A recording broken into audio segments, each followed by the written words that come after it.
छत्तीसगढ़ में सीएम भूपेश बघेल ने बड़ी घोषणा करते हुए सरकारी कर्मचारियों को बड़ा तोहफा दिया है। सरकार ने शासकीय कर्मचारियों के महंगाई भत्ते में 5% की बढ़ोतरी की है, जिसके बाद कर्मचारियों को अब 22% महंगाई भत्ता मिलेगा। भूपेश कैबिनेट के फैसले की जानकारी देते हुए मंत्री रविंद्र चौबे ने बताया कि भाजपा शासनकाल में पर्यटन स्थलों के पास बनाए गए सरकारी मोटल में बार लाइसेंस देने का प्रस्ताव भी लाया गया।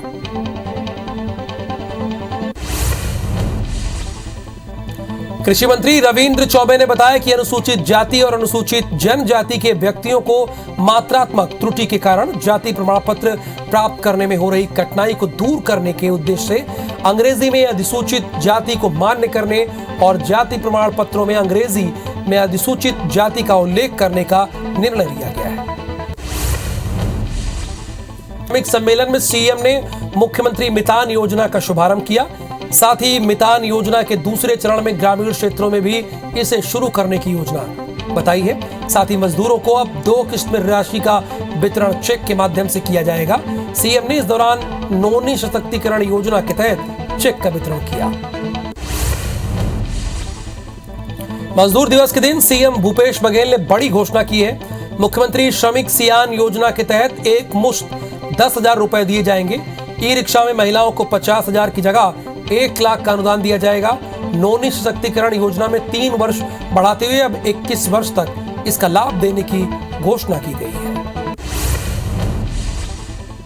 मजदूर दिवस के मौके पर पूरे छत्तीसगढ़ में बोरेबासी खाओ अभियान चलाया गया। रायपुर में सीएम भूपेश बघेल ने भी बोरेबासी खाया। इस दौरान उन्होंने कहा कि मजदूर दिवस हमारे लिए बहुत खास है। अपने खान पान को बताने पर हमें गर्व है। हमने मजदूरों के हित में कई योजनाएं बनाई हैं। मिशन 2023 को लेकर भोपाल में कांग्रेस के पूर्व मुख्यमंत्री कमलनाथ के आवास पर बैठक हुई। बैठक मंडलम सेक्टर कमेटी के पुनर्गठन की समीक्षा भी की गई। इस दौरान पूर्व विधानसभा के अध्यक्ष एनपी प्रजापति ने 190 विधानसभा में मंडलम समितियों का काम पूरा होने का दावा किया है। बैठक में बिजली, पानी, महंगाई जैसे मुद्दों को लोगों तक ले जाने का निर्देश दिया गया है। मध्य प्रदेश शिक्षक कांग्रेस के अधिवेशन को संबोधित करते हुए कर्मचारियों की सबसे बड़ी मांग पर पूर्व मुख्यमंत्री कमलनाथ ने कहा कि अगर मध्य प्रदेश में कांग्रेस की सरकार आती है तो कांग्रेस शासित दूसरे राज्यों की तरह मध्य प्रदेश में पुरानी पेंशन लागू की जाएगी और इसे कोई रोक नहीं सकता। कांग्रेस के कर्ज माफी के ऐलान पर भी सियासत शुरू हो गई है। कांग्रेस की इस रणनीति पर बीजेपी ने निशाना साधा है। कृषि मंत्री कमल पटेल ने कहा कि कांग्रेस के सारे नेता जनता के सामने एक्सपोज हो चुके हैं। जनता जानती है जो कांग्रेस घोषणा करती है पर पूरे नहीं करती। मध्य प्रदेश में जून में होने वाली मूंग खरीदी के लिए सरकार ने अभी से तैयारी शुरू कर दी है। कृषि मंत्री कमल पटेल ने बताया कि एमएसपी पर मूंग खरीदी के लिए केंद्र सरकार को पत्र भी लिखा गया। पिछली बार मूंग खरीदी के लिए प्रदेश सरकार की पहल पर एमएसपी पर खरीदी कर किसानों को 2000 करोड़ रुपए का फायदा पहुंचाया गया। जगदलपुर में उद्योग मंत्री कवासी लखमा ने कहा है कि नगर नार स्टील प्लांट को किसी भी हाथ में निजी हाथों में सौंपने नहीं दिया जाएगा। बस्तर के बेरोजगारों को रोजगार देने के लिए स्टील प्लांट की नींव रखी गई थी, लेकिन केंद्र सरकार स्टील प्लांट को निजी हाथों में बेचने पर उतर आई है। इंदौर में इन दिनों भाजपा ने पूरा फोकस पोलिंग बूथ को मजबूत करने पर लगा दिया है। भाजपा लगातार पोलिंग बूथ पर कार्यकर्ताओं को प्रशिक्षण दे रही है। पहले चलाए गए अभ्यास शिविर के बाद अब भाजपा ने 2 दिनों का फिर से त्रिदेव प्रशिक्षण शुरू किया है। इसके तहत शहर के सभी 28 भाजपा मंडल पर पोलिंग पदाधिकारी और कार्यकर्ताओं को ट्रेनिंग दी जा रही है। राजधानी भोपाल में 3 मई को बड़ा धार्मिक आयोजन होने जा रहा है। इस दिन 2 साल बाद भगवान परशुराम की 21 फीट लंबी अष्ट धातु से बनी मूर्ति का अनावरण किया जाएगा। 40 टन वजनी मूर्ति की कीमत करीब 50 लाख रुपए है। इस कार्यक्रम में मुख्यमंत्री शिवराज सिंह चौहान, बीजेपी के प्रदेश के अध्यक्ष वी डी शर्मा समेत दूसरे बड़े नेता मौजूद रहेंगे। छिंदवाड़ा में आगामी 3 मई को होने वाली परशुराम जन्मोत्सव के मौके पर अभी से कार्यक्रमों की तैयारी शुरू हो चुकी है। इसी के तहत छिंदवाड़ा में ब्रह्म समाज कल्याण मंडल ने ब्लड डोनेशन कैंप का आयोजन किया। जिसमें बड़ी संख्या में समाज की महिलाओं, बुजुर्गों और युवाओं ने रक्तदान किया है। जगदलपुर में पूर्व ब्राह्मण समाज ने भगवान परशुराम और आदि गुरु शंकराचार्य के जन्मोत्सव को बहुत ही भव्य रूप से मनाने की तैयारी की है। सर्व समाज से जुड़े संजीव शर्मा ने जानकारी देते हुए बताया है कि 3 मई को सर्व ब्राह्मण समाज कई आयोजन करेगा, जिसमें बाइक रैली, शोभा यात्रा और महा आरती भी शामिल रहेगी।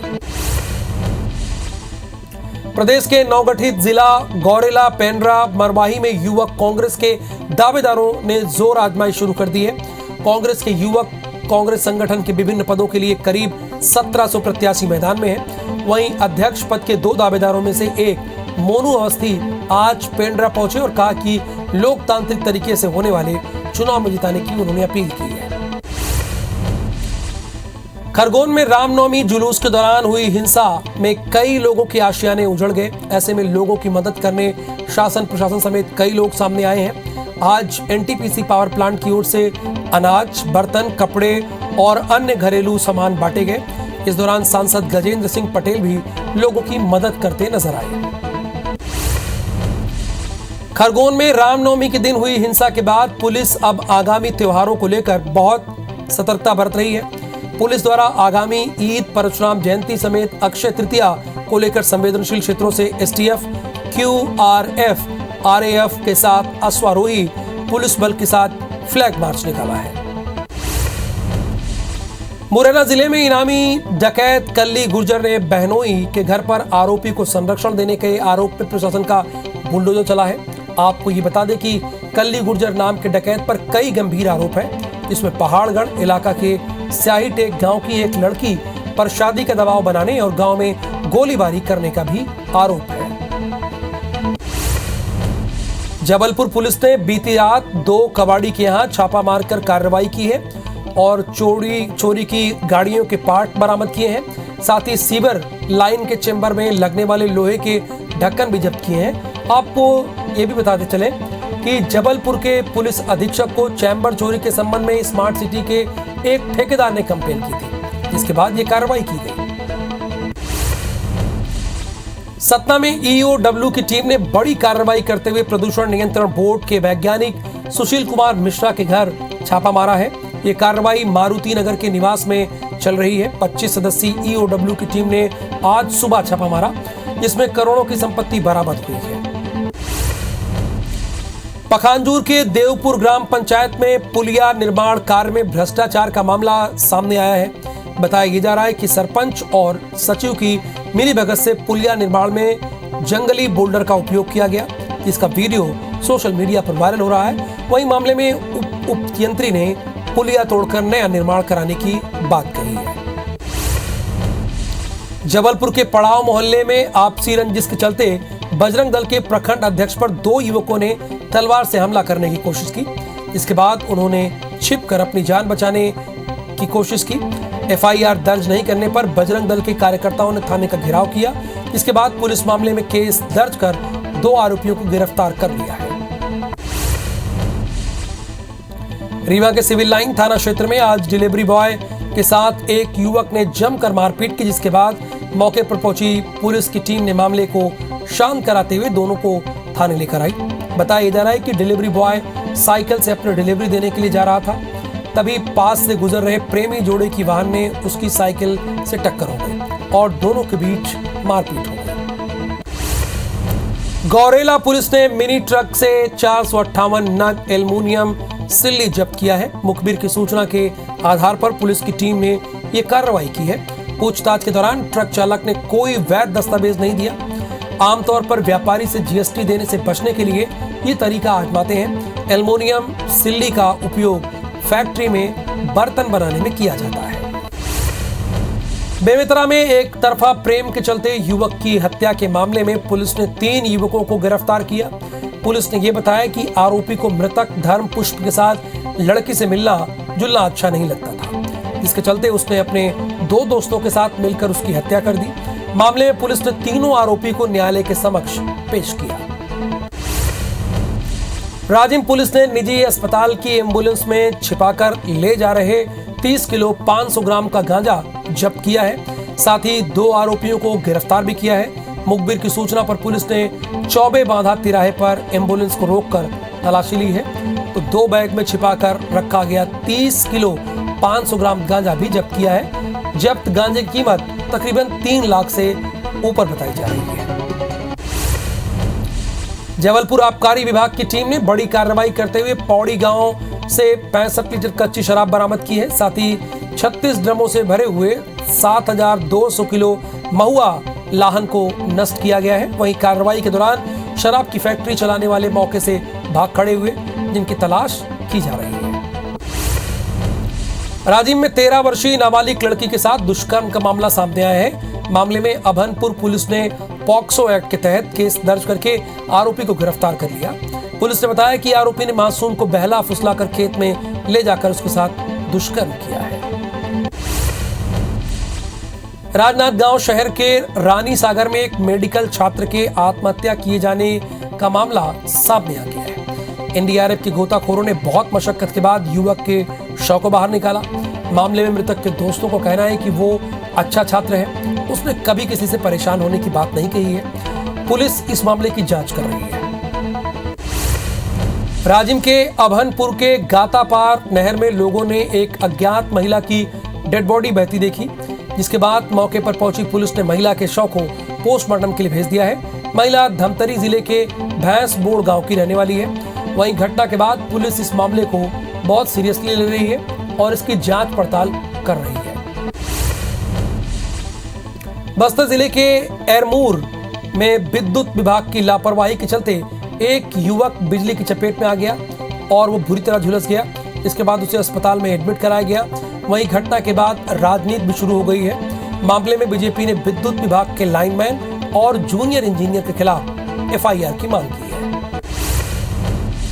नरसिंहपुर के गोटे गांव खेड़ा में 7 महीने पहले हुए अंधे का कत्ल का पुलिस ने खुलासा किया है। पुलिस ने यह बताया कि यह हत्या आरोपी ने पत्नी के अवैध संबंध के शक में की थी। उसकी पत्नी दंपत्ति के घर में आना जाना था, जिसके बाद आरोपी पति ने उस दंपत्ति की धारदार हथियार से हमला करके हत्या कर दी।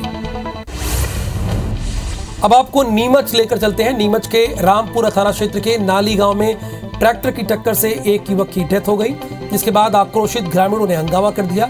लोगों ने ट्रैक्टर में आग लगा दी और ट्रैक्टर चालक की जमकर धुनाई की। वहीं मौके पर पहुंची दमकल और पुलिस बल भी हमला किया।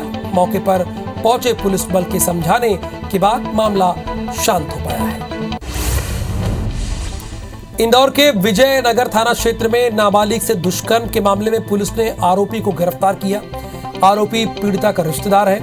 आरोपी पढ़ाने के बहाने पीड़िता से बीते 4 सालों से दुष्कर्म कर रहा था, जिसके बाद पीड़िता ने परिजनों के साथ मिलकर थाने में कंप्लेन की है।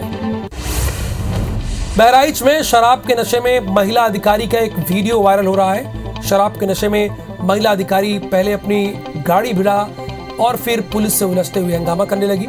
मंडल स्तर की एक बड़ी अधिकारी है। वही वीडियो वायरल होने के बाद माना जा रहा है कि सीएम योगी मामले में एक्शन ले सकते हैं। ये यूपी के बहराइच जिले से खबर है। इंदौर के हुकुमचंद मिल के मजदूर आज भी मुआवजे के लिए भटक रहे हैं। 30 साल पहले हुकुमचंद मिल बंद हो चुकी है। मिल में काम करने वाले 5 से ज्यादा मजदूरों को मुआवजा दिया जाना था। इनमें से 2200 मजदूरों की मौत हो चुकी है, लेकिन अभी तक मुआवजे का मामला कोर्ट में ही अटका हुआ है। जबलपुर में बढ़ती गर्मी और गिरते भूजल स्तर को देखते हुए अगले 2 महीने तक नलकूप खनन पर रोक लगा दी गई है। जिले को जल अभावग्रस्त घोषित करते हुए कलेक्टर ने किसी भी प्रकार के खनन पर पूरी तरह रोक लगाते हुए इस आदेश का कड़ाई से पालन करने के निर्देश दिए हैं। साथ ही नियमों का पालन न करने वालों के खिलाफ एफआईआर दर्ज करने की बात कही। धमतरी में बस को लापरवाही से चलाने के मामले में अपर सत्र कोर्ट ने बस चालक को 1 साल की सजा सुनाई। दरअसल 2018 में रायपुर से सवारी लेकर कांकेर जा रही बस में चालक ने फोन से बातचीत करते हुए बस चलाई, जिससे अनियंत्रित होकर बस पलट गई और हादसे में बस परिचालक की डेथ हो गई। साथ ही घटना में कई यात्री भी घायल हुए थे। बढ़ती गर्मी ने कुम्हारों को परेशानी बढ़ा दी है। उत्पादों को बेचने के लिए कुम्हारों को धूप में बैठना पड़ रहा है। अक्षय तृतीया पर्व को लेकर बाजारें सज गई हैं। लेकिन शहर में मिट्टी के सामग्री को बेचने के लिए कोई एक जगह चिन्हित नहीं है, इसलिए कुम्हारों ने अलग से बाजार की मांग की है। भानु प्रतापपुर के ग्राम पंचायत चवेला में स्थित रेत खदान में अवैध उत्खनन के मामले में पर्यावरण की टीम जांच के लिए पहुंची और कार्रवाई करते हुए रेत उत्खनन कार्य बंद करा दिया। अब रेत खदान में जांच के लिए जगदलपुर से पर्यावरण विभाग से भी जांच की टीम पहुंची और जांच भी किया। खदान में रेत का उत्खनन निर्धारित गहराई से अधिक पाया गया। समाज की बुजुर्ग महिलाओं की चेहरे में खुशी लाने के मकसद से धमतरी सिंध शक्ति महिला संगठन ने दादी माँ की पिकनिक कार्यक्रम का आयोजन कराया। बुजुर्ग महिलाओं के लिए खेल कूद समेत अन्य कार्यक्रम का आयोजन कराया गया। इसके साथ ही बुजुर्ग महिलाओं का जन्मदिन भी मनाया गया। वहीं कार्यक्रम में शामिल होने के बाद बुजुर्गों के चेहरे पर एक अलग तरह की खुशी देखने को मिली। बालोद में कक्षा 6वीं में पढ़ने वाली 11 साल की छात्रा 10वीं बोर्ड की परीक्षा देना चाहती है।